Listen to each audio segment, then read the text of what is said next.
우리 함께 인사하겠습니다. 잘 나오셨습니다. 성도님 얼굴만 봐도 은혜가 됩니다. 사랑하고 축복합니다. 사랑하고 축복합니다. 이사야서 50장 1절에서 11절까지 말씀 함께 나누도록 하겠습니다. 흑암 중에 행하여 빛이 없는 자라도 라는 제목의 말씀입니다. 남태평양 한가운데 타히티라고 하는 섬이 있습니다. 들어보신 분들도 계실 것입니다. 이 나라에 낙원이라 불리는 핏케인이라고 하는 섬이 있는데요. 이 섬에는 깡패나 도둑이 없고 술도 없고 섬 사람들은 한결같이 부지런하고 성실한 모습을 가지고 있다고 합니다. 그래서 이곳에 관광하러 온 사람들이 그 주민들의 모습을 보고 너무나 감동을 많이 받는다는 것입니다. 그런데 원래 이 섬은 이렇게 평화롭고 낙원과 같은 섬은 아니었습니다. 이 섬은 프랑스가 지배하고 있을 당시에 죄인들을 유배시키는 감옥으로 쓰였던 섬이었습니다. 그래서 1800년까지는 지옥과 같은 섬이었고 도덕과 윤리도 없고 살인과 마약과 절망만이 가득한 땅이었습니다. 그때에 그곳에 폭동을 일으켜서 체포된 프랑스 출신의 죄인 6사람이 들어가게 되었습니다. 그들 역시 그곳 사람들과 동화되어 아무렇게나 살다가 서로 죽이고 죽는 일이 반복되므로 6사람 중에 5사람이 그만 얼마 가지 않아서 죽는 일이 발생하게 되었습니다. 한 사람이 남게 되었죠. 그 한 사람은 가방을 정리하다가 자기 가방에 성경책이 한 권 있는 것을 발견했습니다. 자기 아내가 이제 멀리 유배당하게 된 자기 남편에게 가서 성경이라도 읽고 변화가 되면 좋겠다, 이 마음으로 몰래 성경책을 집어넣어 주었던 것이죠. 그 사람은 심심해서 성경을 읽기 시작했습니다. 읽고 또 읽다 보니까 말씀을 통해서 그의 생각이 깨우쳐지고 말씀이 그를 변화시켜주는 그러한 역사를 경험하게 되었습니다. 얼마 가지 않아서 그는 자신의 죄를 회개하고 예수님을 영접하게 되었습니다. 그는 해방감을 갖게 되었습니다. 외롭고 절망 가운데 있었던 그가 하나님의 은혜를 힘입어서 자유로운 영혼이 되었던 것이죠. 그리고 자신을 변화시킨 하나님의 말씀을 그 섬 사람들에게 읽혀주고 또 가르쳐 주었습니다. 자기가 깨달으면 깨달은 대로, 이해하면 이해한 대로, 이 말씀이 나를 변화시켰으니까 이 말씀이 우리 살고 있는 섬 사람들도 변화시킬 것이다. 폭력과 마약과 그런 아주 지옥과도 같은 그 섬을 이 하나님의 말씀이 변화시킬 수 있을 것이다, 그렇게 생각하고 섬 사람들에게 말씀을 가르쳐 주었던 것입니다.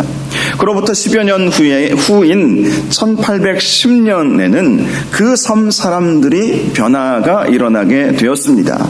그러면서 점점 그 섬은 낙원으로 바뀌게 되었던 것이죠. 그 섬은 더 이상 도둑이 없고 싸움이 없고 감옥이지만 감옥이 아닌 하나님께서 주시는 자유가 넘치는 섬으로 바뀌게 되었던 것입니다. 하나님의 말씀은 바로 이러한 신비한 능력이 있습니다. 히브리서 말씀을 보면 하나님의 말씀은 살아있어, 이렇게 말씀을 하고 있습니다. 하나님의 말씀은 살아있습니다. 그저 죽은 문자가 아니라는 것이죠. 이 말씀을 통해서 우리의 심령이 변화되고 이 말씀 가운데 계시는 예수 그리스도의 은혜를 우리가 경험하게 되면 우리의 생각이 바뀌고 우리의 말이 바뀌고 우리의 행동이 바뀌게 되어 있는 것이죠. 하나님의 말씀이 가정 가운데 들어가게 되면 가정이 바뀌고 교회가 더 성숙되어지고 나라가 바뀌어지는 놀라운 역사가 있게 되는 것입니다. 이 하나님의 말씀을 저와 여러분의 삶의 기준으로 삼으셔서 날마다 하나님의 말씀을 읽고 묵상하고 그 말씀에 순종하는 복된 삶을 사시기를 주님의 이름으로 축복합니다. 자, 오늘 이사야서 지금 50장 말씀을 우리가 살펴보고 있는데요. 지난주에 말씀드렸듯이 이사야서 44장부터 60장 마지막 장까지는 바벨론 포로기에 대한 말씀입니다. 이 바벨론 포로기는 이사야 시대 때 일어난 일은 아닙니다. 이사야 선지자가 활동했던 시절에는 가장 강대한 나라가 아수르였죠. 아수르가 북이스라엘을 멸망시키고 남유다도 쳐들어왔다가 하나님의 은혜로 이 아수르가 이제 자기 고국으로 가게 되었던 것이죠. 어찌 보면 하나님의 놀라우신 능력의 결과였던 것이죠. 이사야 선지자는 하나님께서 어떤 말씀을 주시는지 하나님께 기도함으로 그 말씀을 받았고요. 히스기야 왕은 그 말씀 붙잡고 성전에 올라가서 밤이 새도록 기도했습니다. 그래서 다음날 일어나서 나가보니까 예루살렘 밖에 진을 치고 있던 아수르 군대 18만 5천 명이 그냥 다 죽어버린 것을 우리가 말씀을 통해서 알 수가 있죠. 믿지 않는 역사학자들은 그 사건을 전염병이 돌아서 그렇게 된 것이다 라고 분석을 합니다. 물론 맞을 수 있어요. 그런데 전염병이라 할지라도 당시 패스트, 쥐가 옮기는 그 패스트가 아주 무서운 전염병이었죠. 설령 쥐가 옮기는 패스트에 의해서 아수르 18만 5천 명의 군대가 전멸을 했을지라도 누가 하셨느냐? 그것을 질문해 보아야 하는 것이죠. 우연이 된 것이냐? 아니면 하나님께서 하신 것이냐? 하나님께서 하셨다면 왜 하셨느냐? 그것을 우리가 생각해 보아야 되지 않겠습니까? 하나님이 하신 것이죠. 왜 하셨겠습니까? 히스기야가 밤새도록 하나님 주신 말씀 붙잡고 기도함으로 하나님께서 하나님의 방법으로 하나님의 역사를 이루셨던 것입니다. 말씀 붙잡고 기도하는 그 기도에 하나님께서 응답하여 주신 결과였던 것이죠. 제가 이 사건을 말씀드리려는 것은 아니고 이사야 선지자는 아수르가 강성했을 때의 선지자였다는 것이죠. 그런데 먼 훗날 있게 될 바벨론 포로기에 관한 그러한 말씀을 어떻게 할 수 있었을까 하는 것이죠. 그래서 어떤 사람들은 이것은 44장부터 60장까지는 이사야 선지자가 쓴 것이 아니라 이사야 선지자의 영향을 받은 그의 제자가 썼을 가능성이 있다, 그렇게 해석하기도 합니다. 왜냐하면 너무 정확하게 맞아떨어지거든요. 그런데 그렇게 성경을 바라보면 한없이 우리가 성경을 의심할 수밖에 없죠. 자, 하나님께서 이사야 선지자에게 보여주신 것이죠. 말씀하여 주신 거예요. 앞으로 바벨론, 당시 이사야 선지자가 활동했던 시절에는 바벨론이라고 하는 나라는 작은 나라였어요. 바벨론 민족, 작은 민족이 나중에 크게 된 것이죠. 지금은 작을지라도 그 바벨론이라고 하는 그 나라가 아수르를 무너뜨리고 바벨론 제국을 만들게 될 것임을 하나님께서 이사야 선지자에게 말씀하여 주셨고 또 보여주신 것을 기록한 것입니다. 우리가 성경을 바라볼 때는 항상 그런 관점으로 바라보아야 하는 것이죠. 성경을 보면 다니엘서 같은 경우도 우리가 그것을 알 수 있지 않습니까? 다니엘은 페르시아 시대의 사람이었어요. 바벨론과 페르시아를 거쳐서 그의 말년에는 페르시아가 정권을 잡게 되었죠. 그런데 다니엘서 말씀을 보면 페르시아 이후에 다니엘이 죽고 난 그 이후에 한참 후의 모습을 정확하게 다니엘이 기록을 해주고 있다는 것이죠. 페르시아가 어떻게 멸망하게 될 것이고 그 페르시아를 멸망시켰을 때에 멸망시킨 장군이 누구일 것이고 알렉산더 대왕, 헬라 제국을 만든 알렉산더 대왕에 의해서 페르시아 제국은 무너지게 될 것이고 그 헬라 제국이 네 나라로 갈라지게 될 것이고 그 네 나라 중에 한 나라가 유다 백성들을 극심하게 아주 크게 핍박하게 될 것이고 그런 내용들을 다니엘서는 우리에게 잘 보여주고 있어요. 그리고 나중에 로마가 그 헬라 제국도 다 무너뜨리고 세계를 평정하게 된다는 것을 다니엘서는 우리에게 잘 보여주고 있습니다. 로마 시대의 모든 역사가 지나가고 난 다음에 누군가가 그것을 쓰는 것이 아니라 하나님께서 다니엘에게 지혜와 총명을 주셔서 미래를 보게 하시고 알게 하시고 깨닫게 하시고 기도하게 하신 결과였던 것입니다. 자, 이 이사야서 말씀도 지금 아수르 시대, 아수르가 세계를 제패하고 있던 그 시대인데 바벨론 이 포로기에 관련해서 바벨론 포로로 유다 백성들이 끌려가는 일에 대해서 지금 말씀을 해주고 있는 거예요. 하나님께서 이사야 선지자에게 깨닫게 하시고 보여주셨기에 이 말씀을 하고 있습니다. 자, 오늘 본문 말씀을 보면 왜 유다 백성들이 바벨론 포로로 끌려갈 수밖에 없었는지에 대해서 말씀해주고 있습니다. 1절을 보면 내가 너희 어미를 내보낸 이혼 증서가 어디 있느냐? 내가 어느 체주에게 너희를 팔았느냐? 보라, 너희는 너희의 죄악으로 말미암아 너희의 어미는 너희의 배역함으로 말미암아 내 보냄을 받았느니라. 이 말씀에서 너희의 어미는 예루살렘을 말합니다. 예루살렘은 성전이 있는 곳이죠. 성전이 있는 예루살렘은 온 유다 백성들에게 마치 어머니가 자녀에게 젖을 나누어 주는 것처럼 젖줄과도 같았습니다. 하나님은 그 예루살렘이 바벨론의 침공을 받게 하신 것이죠. 그것은 하나님이 이혼장을 써서 내보낸 결과가 아니라는 것입니다. 그것은 이 예루살렘이 죄악 때문에, 죄의 결과 때문에 바벨론의 침공을 받게 되었다는 거예요. 그리고 여기서 너희라고 하는 이 너희는 유다 백성을 말하는 것이죠. 하나님은 유다 백성을 어떤 체주에게 팔지 않았다라고 말씀합니다. 체주라고 하는 것은 아주 강압적으로 빼앗는 어떤 사람을 말하는 것이죠. 어떤 힘 있는 사람이 강제적으로 억압하면서 힘없는 사람에게 어떤 것을 뺏는 것을 체주에게 빼앗겼다, 이렇게 표현을 합니다. 하나님께서 힘이 없으셔서 바벨론이라고 하는 체주에게 어쩔 수 없어서 힘이 없으니까, 연약하니까 넘겨준 것이 아니라는 것입니다. 왜 바벨론 포로로 유다 백성들이 끌려가게 됐느냐? 너희들의 배역함이다. 너희들이 하나님의 말씀에 순종하지 않았기 때문이라고 말씀해 주는 것입니다. 그러면서 2절을 보면 하나님께서 이스라엘을 회복시키시기 위해서 그들에게 찾아가셨지만 사람이 없었대요. 맞아들이는 사람이 없었다는 것입니다. 하나님께서 선지자들을 보내시고, 특별히 이사야 선지자와 같은 선지자, 훗날에는 예레미야 선지자는 바벨론에 의해서 유다가 멸망하는 것을 친히 경험하고 다 본 사람 아니겠습니까? 당시 선지자들은 다 유다 백성들이 인정하지도 않았고요, 무시했고요, 조롱하고요, 감옥에 가두고요, 그가 선포한 하나님의 말씀을 귀 닫고 듣지 않으려 했습니다.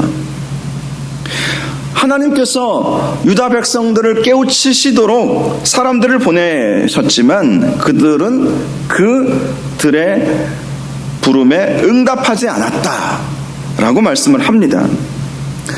즉 하나님께서 손이 짧아서 구원 못하신 것이 아니라는 거예요. 이스라엘을 건질 능력이 없으셔서 바벨론에게 넘겨준 것이, 어쩔 수 없이 넘겨준 것이 아니었다는 것입니다. 모든 것은, 그 원인은 유다가 죄지었기 때문에, 하나님께서 말씀을 선포하셨음에도 불구하고 그 말씀을 듣지 않았기 때문에, 불러도 대답 없는 그들이었기 때문에 결국 그들이 망할 수밖에 없었다는 거예요. 여러분, 하나님께서 오늘날에도 저와 여러분들에게 말씀하고 계시는 줄 아십니까? 하나님은 오늘날에도 계속해서 말씀하세요.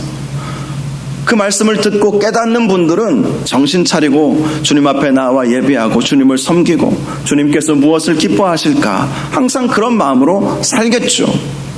그런데 주님께서 나에게 지금도 말씀하고 계시다, 우리가 눈을 감고 기도하다 보면 우리에게 하나님께서 감동으로 주시는 말씀들이 있어요. 성경을, 기록된 성경 말씀만 보아도 내가 어떻게 살아야 하는지, 하나님의 뜻을 이루기 위해서 내가 어떻게 살아야 하는지 다 말씀하고 있습니다. 몰라서 순종 못하는 것이 아니라 알아도 순종 못하는 경우가 얼마나 많이 있는지 모른다는 거예요.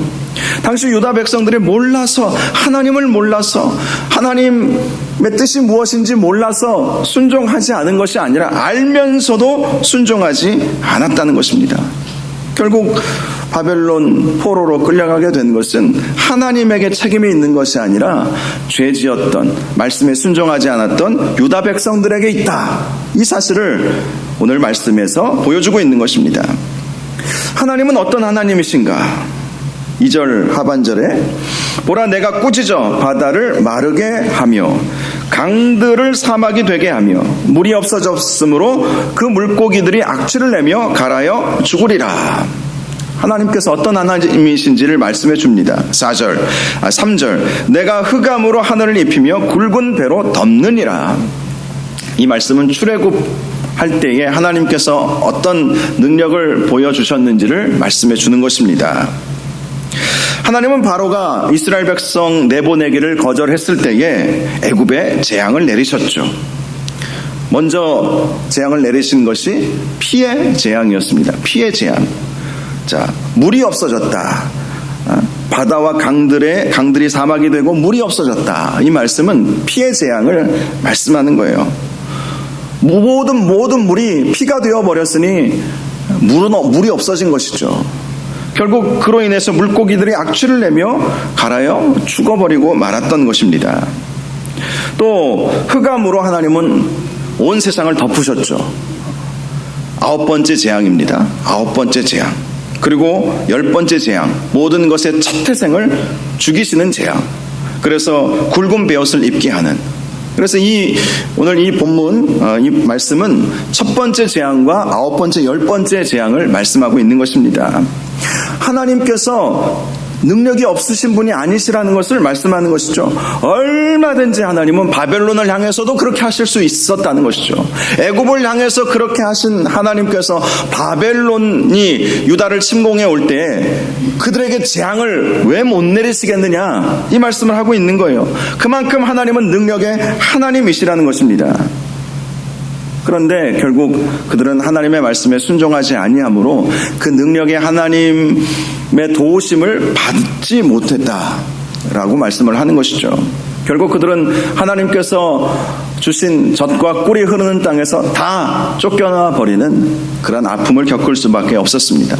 하나님은 이스라엘 백성들에게 너희가 내 말에 순종하면 너희 자손 대대로 젖과 꿀이 흐르는 땅에서 살게 해줄 것이라고 분명히 약속해 주셨습니다. 하나님은 한번 말씀하시면 다 그대로 지키시는 하나님이십니다. 그래서 우리 하나님을 신실하신 하나님, 미쁘신 하나님이라고 고백하지 않습니까? 하나님은 약속하신 것을 이루시는 하나님이세요.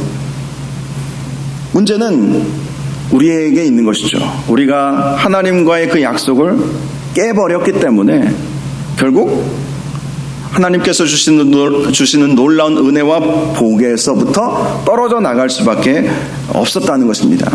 신명기 11장 8절에서 9절을 보면 이렇게 말씀합니다. 너희는 내가 오늘 너희에게 명하는 모든 명령을 지키라. 그리하면 너희가 강성할 것이요 너희가 건너가 차지할 땅에 들어가서 그것을 차지할 것이며, 이 신명기 말씀은 가나안 땅에 들어가기 직전에 하나님께서 주신 말씀이거든요. 너희가 내 말에 순종하면 너희가 강성해질 것이고 가나안 땅, 젖과 꿀이 흐르는 그 가나안 땅에 너희가 들어가서 그것을 차지할 수 있을 것이다. 내 말에 너희가 순종만 하면 얼마든지 너희들은 그 땅을 차지할 수 있을 것이라고 말씀하여 주셨어요. 또 이렇게 말씀합니다. 또 여호와께서 너희의 조상들에게 맹세하여 그들과 그들의 자손에게 주리라고 하신 땅, 곧 젖과 꿀이 흐르는 땅에서 너희의 날이 장구하리라. 너희의 날이 영원토록 순종하면 영원토록 그 땅은 너희의 땅이 될 것이라고 약속해 주셨던 것이죠. 그런데 바벨론으로 유다 백성들이 끌려가 버렸다면 누구에게 책임이 있냐는 것이죠. 당시 유다 백성들 가운데에는 하나님 믿어봐야 소용없네, 이런 분위기들이 있었던 것이죠. 하나님이 우리 하나님이시라면서 우리를 왜 이렇게 멸망시키시고 이 바벨론 포로로 끌려와서 종이 되게 하셨는가? 자기들의 잘못을 탓하지 아니하고 하나님이 살아계신다면 이럴 수 있느냐? 그렇게 반응을 했기 때문에 이 말씀을 하시는 거예요. 우리가 인생을 살면서 그럴 때가 있어요. 내가 잘못한 것은 생각하지 아니하고 내가 어떤 어려움이 오게 되면 하나님 살아계십니까? 하나님이 살아계시다면 왜 이런 일이 있을 수 있습니까? 이렇게 하나님께 따지는 경우가 있는데요. 그럴 때마다 하나님은 이렇게 말씀하실 것입니다. 내가 손이 짧아서 구원 못한 게 아니야. 내가 능력이 없어서 너희들이 그러한 고통을 당하는 것이 아니야. 그 고통의 원인은 너에게 있어. 너희가 말씀에 순종하지 않았기 때문이야. 그런데 이 말씀의 의미는 이것이죠. 너희가 지금이라도 말씀에 순종하면 내가 너희를 건져낼 것이다. 이 말씀을 의미하고 있는 거예요. 하나님 우리를 자녀로 생각하시기 때문에 우리가 멸망하기를 원치 아니하시죠. 미래와 희망을 주기를 원하시는 하나님의 속성 때문에 우리가 하나님의 말씀 앞에 다시 돌아가서 하나님의 말씀에 순종하면 하나님은 과거를 다 잊어버리십니다. 그것이 은혜예요. 과거에 우리가 했던 모든 잘못들을 하나하나 하나님께서 물론 모르시지는 않겠지만 잊어버리시기로 작정하시는 분이 우리 하나님이신 것이죠. 우리가 하나님 앞에 돌아가서 하나님의 말씀에 순종하기만 한다면 하나님은 과거를 묻지 않습니다. 과거를. 부부 생활에 힘든 것 중에 하나가 아내가 남편의 과거를 계속해서 당신 옛날에 이거 잘못했지 저것 잘못했지 이럴 때 남자들은 굉장히 힘들죠. 제 아내가 저에게 그랬다는 것은 아니고 많이들 그래요. 많은 분들이 그래요. 당신 과거에 이랬잖아 저랬잖아. 이것이 얼마나 마음이 어렵고 미안하고 한편으로는 또 미안하지만 한편으로는 막 속상하고 화도 나고. 그런데 우리 하나님은 꼬치꼬치 캐묻지 아니하시는 하나님이신 것이죠. 우리가 하나님 앞에 회개하고 말씀에 순종하면 하나님은 모든 것을 리셋합니다. 리셋이란 말 아시죠? 다시 원상으로 돌려놓는 거예요. 그래서 다시 한번 은혜를 주시는 하나님이신 것입니다. 그러한 하나님의 은혜를 경험하시는 저와 여러분들 되시기를 바랍니다. 하나님 앞에 돌아가는 것이 중요한 거예요. 하나님 우리가 하나님 앞에 돌아가면 우리를 용서하여 주시고 용납하여 주십니다. 말씀에 신실하신 하나님이시기 때문에 죄 지으면 징계하시지만 회개하면 용서하여 주시는 그 하나님, 그분이 우리의 하나님이시다라는 것을 우리가 기억해야 할 것입니다. 4절에서 9절까지 말씀을 보면 여호와의 종의 노래 이렇게 분류하고 있는 본문의 말씀입니다. 여호와의 종, 하나님께서 보내신 하나님의 종을 말하는 것이죠. 그 여호와의 종이 하나님의 말씀을 받아서 유다 백성들에게 어떻게 선포했는지를 말씀해 주고 있습니다. 4절을 보니까 주 여호와께서 학자들의 혀를 내게 주사 나로 곤고한 자를 말로 어떻게 도와줄 줄을 알게 하시고 아침마다 깨우치시되 나의 귀를 깨우치사 학자들 같이 알아듣게 하시도다. 하나님께서 하나님의 종을 보내셔서 학자의 귀를 허락하시고 학자의 지식을 더하시고 학자의 마음을 허락하셔서 학자처럼 이스라엘 백성들을 깨우치는 일을 하게 하셨다는 것이죠. 5절을 보면 주 여호와께서 나의 귀를 여셨으므로 내가 거역하지도 아니하며 뒤로 물러가지도 아니하며. 여호와의 종, 하나님의 종은 담대하게 어떤 상황 속에서도 하나님의 말씀을 선포하는 종이라고 말씀하는 것입니다. 6절을 보니까 나를 때리는 자들에게 내 등을 맡기며 나의 수염을 뽑는 자들에게 나의 뺨을 맡기며 모욕과 침뱉음을 당하여도 내 얼굴을 가리지 아니하였느니라. 하나님께서 보내신 하나님의 종들은 어떠한 모욕과 고통과 고난이 온다 할지라도 끝까지 하나님의 말씀을 유다 백성들에게, 하나님의 자녀들에게 선포하는 책임을 가지고 그 사명을 감당한다는 것입니다. 듣든지 듣지 않든지, 조롱하든지 조롱하지 않든지 하나님의 말씀을 전하는 사람들은 바로 그러한 마음으로 하나님의 말씀을 전했다는 것이죠. 이 여호와의 종이 누구인가? 여기서 말하는 나는 누구인가? 세 가지 견해가 있습니다. 먼저는 이사야 선지자 자신을 말한다고 할 수 있죠. 이사야 선지자가 학자의 귀를 가지고 학자의 혀를 가지고 이스라엘 백성들에게 하나님의 말씀을 가르쳤던 것이고, 또 유다 백성들이 무시하고 조롱하고 때려도 굴하지 아니하고 하나님의 말씀을 가르쳤다는 그러한 의미를 담고 있습니다. 또 하나는 선지자들, 하나님께서 보내신 선지자들이 하나님의 종들이죠. 그들이 하나님의 말씀을 담대하게 선포했다는 것입니다. 그들이 조롱을 당하여도, 무시를 당하여도, 고난을 당하여도 하나님의 말씀을 선포했다는 것이죠. 세 번째는 궁극적으로 메시아를 예표하고 있는 말씀이기도 합니다. 예수님께서 이 세상에 오셔서 학자의 혀로, 학자의 귀로, 학자의 마음으로 하나님의 말씀을, 하나님 나라의 복음을 우리에게 말씀하여 주셨죠. 제사장들과 또 레위인들과 바리새인들이 예수님의 말씀을 듣고 마음에 찔리게 되는 일들이 있었습니다. 예수님의 그 지혜에 감탄하는 그런 일들도 있었던 것이죠. 그런데 그들이 예수님께서 하신 그 말씀을 마음 열고 받아들이지 않아서 문제가 된 것이죠. 그들은 예수님을 모욕하고 조롱하고 급기야 십자가에 못 박아 죽이기까지 하시지 않았습니까? 바로 이 본문이 그러한 삼중적 의미를 가지고 있다고 할 수 있습니다. 그런데 7절을 보면 하나님께서 여호와의 종을 도우신다라고 말씀합니다. 주 여호와께서 나를 도우심으로 내가 부끄러워하지 아니하고 내 얼굴을 부싯돌같이 굳게 하였으므로 내가 수치를 당하지 아니할 줄 아노라.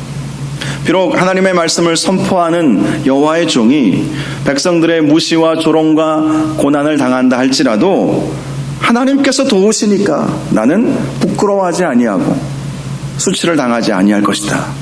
그 마음으로, 그 믿음으로 하나님의 말씀을 선포한다는 것입니다. 8절에도 나를 의롭다 하시는 이가 가까이 계시니 나와 다툴 자가 누구냐? 나와 함께 설지어다. 나의 대적이 누구냐? 내게 가까이 나아올지어다. 여러분, 우리가 하나님의 복음을 전할 때가 있죠. 하나님의 말씀을 가르치고 전도하고 그럴 때가 있죠. 그런데 세상 사람들은 우리가 복음을 전하면 싫어합니다. 반발합니다. 그럴 때 우리가 가져야 할 마음가짐이 무엇인지 아십니까? 하나님이 나와 함께 계시니까 나와 다툴 자가 누구냐? 그런 믿음을 가져야 한다는 것입니다. 나의 대적이 누가 되겠느냐? 하나님이 나와 함께 하시니까 담대하게 거침없이 사도 바울이 로마 감옥에 갇혔음에도 불구하고 복음을 전했던 것처럼 우리가 그런 마음을 가져야 한다는 것이죠. 하나님이 내 편이신데 나의 대적이 누가 있겠는가? 하나님이 나와 함께 하시는데 나와 다툴 자가 누가 있겠는가? 그런 마음으로 담대하게 하나님의 말씀을 선포하는 그 사명을 감당해야 된다는 거예요. 세상은 점점 그렇지 못하게 만드는 것 같습니다. 제가 새벽에도 오늘 새벽인가요? 어제 새벽인가요? 말씀드렸듯이 부산에 세계로 교회라고 하는 부산 안에 대표적인 교회가 있습니다. 혹시 들어보신 적이 있으신지 모르겠어요.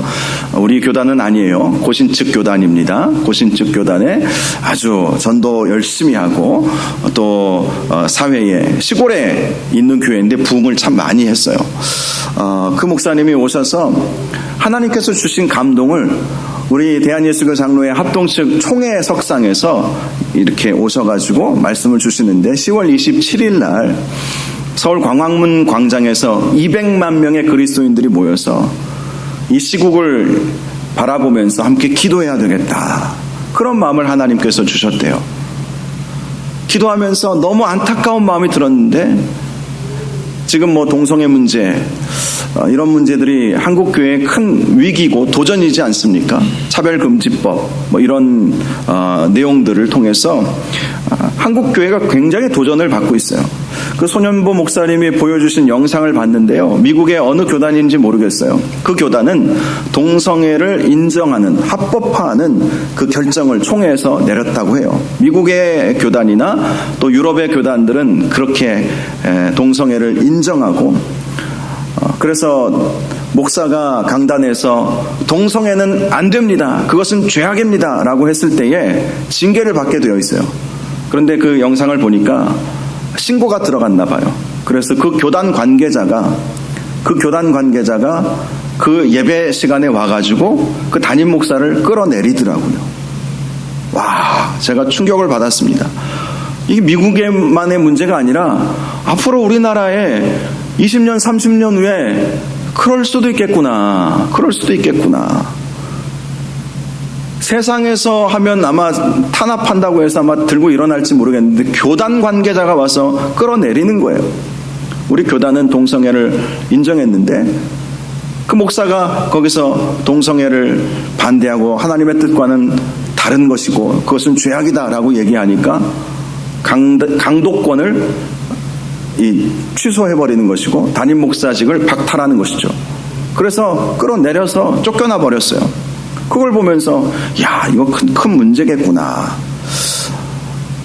이 소년보 목사님이 그것을 인식하시고 눈물로 기도하시면서 많은 큰 교회 목사님들 찾아다니시면서 함께 모입시다. 하나님께서 이 나라 이 민족을 향하신 하나님의 계획이 있는 줄로 아는데 함께 모입시다. 함께 도와주십시오. 함께 성도들을 모여서 이렇게 해주십시오.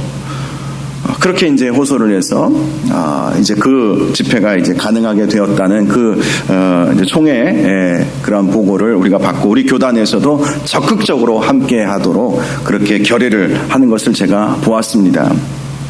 앞으로의 시대는 하나님의 말씀에 나와 있다고 해서 담대히 전하지 못하게 만드는 시대가 되어 간다는 것을 제가 말씀드리고 싶은 거예요. 그럴 때 우리가 어떻게 해야 할 것인가? 하나님이 내 편이시니 하나님이 도우실 것이니까 담대하게 하나님 말씀 선포해야 된다는 것 아니겠어요? 이사야 선지자가 지금 그것을 말씀하고 있는 거예요. 모욕하고 침뱉고 조롱하고 무시당하고 매맞고 죽임당한다 할지라도 하나님은 내 편이시니 누가 나와 다투겠느냐? 하나님이 내 편이시면 승리는 우리의 것입니다. 내가 누구 편에 서 있느냐가 중요한 것 아니겠어요? 9절에 보라, 주 여호와께서 나를 도우시리니 나를 정죄할 자 누구냐? 보라, 그들은 다 옷과 같이 헤어지며 좀이 그들을 먹으리라. 결국 최후 승리는 하나님께서 돕는 자들에게 오는 것입니다. 하나님께서 누구를 도우시겠습니까? 하나님 편에 서 있는 사람을 도우시는 것입니다. 저와 여러분이 하나님 편에 늘 서시기 바랍니다. 하나님께서 무엇을 원하시는가? 하나님의 뜻이 어디 있는가? 항상 그것을 바라보셔야 하나님께서 우리 인생의 수많은 어려움과 수많은 문제들을 아시고 도우시는 거예요. 하나님 편에 서면 두려울 것이 없습니다. 하나님이 내 편이시니까. 저와 여러분이 하나님께서 날마다 도우시는 은혜의 삶을 사시기를 주님의 이름으로 축복합니다. 그래서 10절에 이렇게 말씀하죠. 너희 중에 여호와를 경외하며 그의 종의 목소리를 청종하는 자가 누구냐? 흑암 중에 행하여도 빛이 없는 자라도 여호와의 이름을 의뢰하며 자기 하나님께 의지할지어다. 흑암 중에 행하여도 빛이 없는 자라도. 흑암 중에 행한다는 것은 죄악 가운데 우리가 연약하고 실수하여 넘어졌을 때에 흑암 중에 떨어질 때가 있죠. 빛이 없다, 은혜가 없는 자라도.